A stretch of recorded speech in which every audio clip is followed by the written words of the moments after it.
Chapter 4. Day is done. Gone the sun. Slowly walking across the campgrounds, listening to the birds off in the distance and concentrating on the warmth of the sun as it fell upon her face, Sierra tried to remove herself from the world around her, knowing that when she opened her eyes, the small piece of calm she now felt would be nothing but a fleeting memory. Often, Sierra wondered what it would have been like to be one of the sleeping masses who were clueless to the world around them, never concerned with what new laws were created or new regulations were enforced, but to have enjoyed life as a normal person up to the day the EMP attack occurred. As the thought came to her, she quickly opened her eyes, let out a smirk, and then said, "I'm no whiny bitch." The instant Sierra's eyes opened, reality washed away the peaceful thoughts she had. Sierra now stood staring at the rows of plastic coffins, the spot where her anger had overwhelmed her earlier that day. Walking around a few stacks of coffins, a field came into sight, as did the countless spots where coffins had been buried. Sierra didn't dare count, nor was she sure it was possible at the speed her mind was racing. Turning on the ball of her foot, she quickly walked back to the camp. On the return walk, there was not even the slightest thought in her mind of closing her eyes and daydreaming about what might have been. On this fast-paced walk, the thoughts were many and revolved around one thing: what to do next? A question that became a little clearer when she spotted the former FEMA bus driver, Carter, in the distance. After spotting Sierra in the distance, walking along with her face turned up to the sun, Carlos turned back to Sergeant Lee. "Sergeant, take some men and recover Bellamy's body and prep him and the others we lost today for transport. They will be buried at the armory, not at this place." The thought of burying the men where so much suffering had taken place sickened both of them. "Agreed. I will have a few men see if they can get Bellamy's truck running again," Sergeant Lee added as he turned in the direction of Bellamy's bullet-riddled truck. Carlos looked around him at everything that needed to be done. As he watched all the people moving about, the thought of what to do with them caused him to feel overwhelmed. "I was a Texas Ranger, a Lone Ranger at that, not in charge of shit like this," Carlos mumbled to himself. "What was that, sir?" a soldier asked who was standing nearby, waiting to run orders out to others in the camp. "Damn it, forgot about him," Carlos thought before replying. "Go see if they have any radios here that work, other than the one in the radio room." After sending the soldier off on what Carlos felt was a pointless mission, he returned to his previous thought of what to do with these people. With such a large number of people, the idea of transporting everyone back to the armory was out of the question. Carlos quickly concluded that he didn't like, in fact he hated, keeping everyone here. Even with the idea causing a slight sick feeling in his stomach, he knew it was the right one. As much as he hated the idea, the FEMA facility was operational and well-stocked. Looking around at the place, he could feel the misery that had occurred within the chain-link fence and barbed wire that circled the camp. "Private!" Carlos called out, thinking it was his best chance of getting a response. "Sir!" a voice came to him faintly from the distance. Looking off to his left, he saw the voice had come from the soldier he'd sent away to look for a radio just minutes ago. "Moving, sir!" the soldier announced as he picked up speed. Carlos could see he was carrying something, but it was only a blur as it whipped back and forth in the soldier's hand while he ran over from the nearest guard towers. As he approached, Carlos began to make out that what the soldier held was a walkie-talkie, most likely fried like the rest of electronics. As the private stopped just feet away, Carlos could see excitement on the young man's face as he held out the walkie-talkie. "I was only able to check the first tower, sir," the private informed Carlos. Carlos could feel himself becoming excited as the young soldier handed over what he thought was a working walkie-talkie. "You found one that works, Franklin?" he asked, noticing the private's name tag for the first time and reaching out to take it from his outstretched hand. With a voice booming with excitement, Franklin said, "Don't know, sir. I just located it." The excitement quickly fled as Carlos heard the first two words come from his mouth. "Don't know." And with those words, his thoughts returned to why he had called out for a private. "Private, find me someone within the civilian population to put a work detail together," He used Franklin's rank to address him rather than his name, to show his disappointment with what had just occurred. "Work details, sir?" Franklin asked, confused by the request since most of the people in the camp had been so abused by the previous operators. "Yes, Private. They are to remove all the fencing from around this place. There is no reason people should not be able to come and go as they please," Carlos stated. Thoughts of the place without razor wire and chain-link fence eased his anxiety about the place just a little. While speaking, something drew his attention. It was Sierra, walking fast back toward the main building. "Shit. What is that girl up to now?" he mumbled to himself. "Who, sir?" Franklin asked, not quite understanding what he had said. Without responding to the question, Carlos replied, "That is all. Let me know when it has started."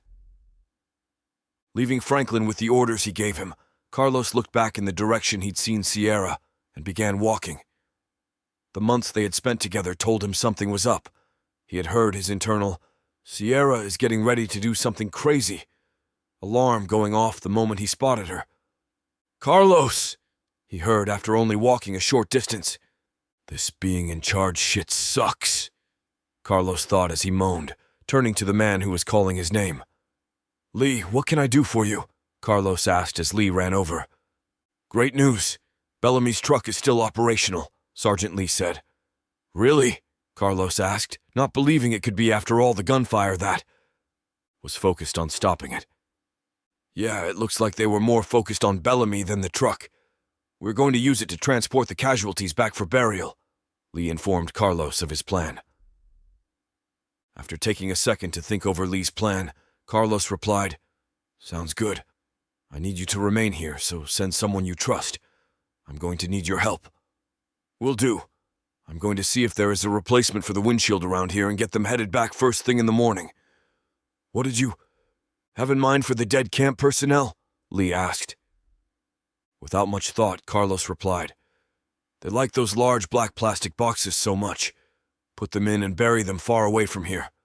Victims with no marker. The sooner they are forgotten, the better." "Roger that," Lee said in agreement while turning to spread the word. Hoping for no further distractions, Carlos began searching for Sierra in the direction he had last seen her. Unfortunately, it was from afar, and there were many places she could have gone. Imagining that he could hear his internal Sierra alarm once again, only much louder this time, he stepped a little faster. With his search of the grounds almost complete, Carlos thought long and hard of where she might have gone inside the large complex. "Big boy!" Carlos said aloud as the thought occurred to him. Only now, with several nearby soldiers staring at him with mixed expressions, he wished he had said it quieter. Nevertheless, the thought had come to him that Sierra would not leave her horse behind if she was planning something, and he was back at the armory. Heading for the garage area leading into the tunnels, Carlos was fairly confident he would find her there looking for a ride. "Carlos." "Damn it," he thought, hearing his name called again. Coming out of the large hole that Bellamy had created when he drove the semi through during the attack was Sergeant Lee. "Yes, Sergeant?" Carlos asked distractedly as he continued to look around the area for signs of Sierra. "Hey, just a quick update. The men are taking the windshield from a truck that must have been out during the EMP. Everything will be ready for them to move out tonight," Lee stated, happy with the progress his men were making. "That's great to hear, Sergeant," Carlos replied, not really engaging Lee in conversation. Picking up on his behavior, Lee became curious. "Who or what are you looking for?" he asked. Realizing he probably looked strange, Carlos focused on Lee. "I have been looking for Sierra for a while now, and can't locate her." "Oh, in the garage, looking for a ride back to the armory," Lee quickly informed Carlos while throwing a thumb in that direction. "I knew it," Carlos said as he took a step toward the garage. "Carlos," he heard Lee call out again before taking a second step. Slightly turning back to face Lee, he asked quickly, "Yes?" Pointing at the walkie-talkie in his hand, Lee inquired, "Why are you walking around with that? Isn't it burned out like most everything else?" As he brought the walkie-talkie in his left hand up, he wondered the same thing. "Franklin brought it to me," Just been so distracted I forgot I even had it, he answered Lee's question while turning the little black knob on top. To their surprise, static sounded instantly as the walkie-talkie sprang to life. It is amazing how that sound used to annoy me, Carlos said, shaking his head. With the moment of awe past, he handed the walkie-talkie over to Lee. Have someone run it to the radio room, along with any others that work. We don't want to use them without knowing who else could be listening. Will do. Hey, there's Sierra, Lee said, walking off with the walkie-talkie as he pointed at her exiting the garage area. Quickly, Carlos covered the distance between them, determined not to lose sight of her again. Hey, where do you plan on going? Sierra knew Lee must have told Carlos about looking for a ride back to the armory, and she could easily sense Carlos's feelings about her plan. Ranger boy, you know we are just going to go around and around about this, and then I am going to do it anyways. So why bother? Sierra said, stopping in front of him and placing her right hand on his shoulder, knowing that she had the power to calm the beast with a touch. Hearing the change in his voice, she knew it had worked once again. You can't leave now. At least wait until your brother returns, Carlos pleaded with Sierra. I have to. There are more of these damn camps out there, and I will not sit here doing nothing. Carlos could hear the emotions in her voice as Sierra spoke, and he knew he was fighting a battle that was already over. In the months they had been on the run and fought together, not once had she done what he wanted, and this time was going to be the same. How can you be sure? Carlos argued, attempting to change her mind regardless of past attempts. It wasn't as much the fact that she was going to attempt to free another camp that Carlos disagreed with. It was the fact Karnak had placed him in charge of the people they had freed in this camp, so he could not go with her. Carter said there is one to the east near St. Louis, and from the information in the radio logs, I know about where. And when I find it, it will be there no longer, Sierra said, full of confidence that she was going to succeed, even though she had not laid eyes on the camp yet. Right as she finished explaining her plan to Carlos, she felt a quick vibration, and Carlos's body tightened under her hand placed upon his shoulder. Deep down, her guts began to twist as if they had come to life and started feeding on each other. Looking upon Carlos's face, Sierra saw an expression she had never seen him make before as he appeared to speak, but no words followed his slow-moving lips. Though there was no sound, she heard him say, "Free them." What seemed like minutes had only been little more than a second, as everything sped back up with the distant crack of a high-power rifle. With the sound echoing in her ears, Sierra felt every nerve in her body catch fire. Noticing the wet area of Carlos's shirt growing quickly, Sierra threw her arms around the man 3 times her size as she screamed, "Sniper!"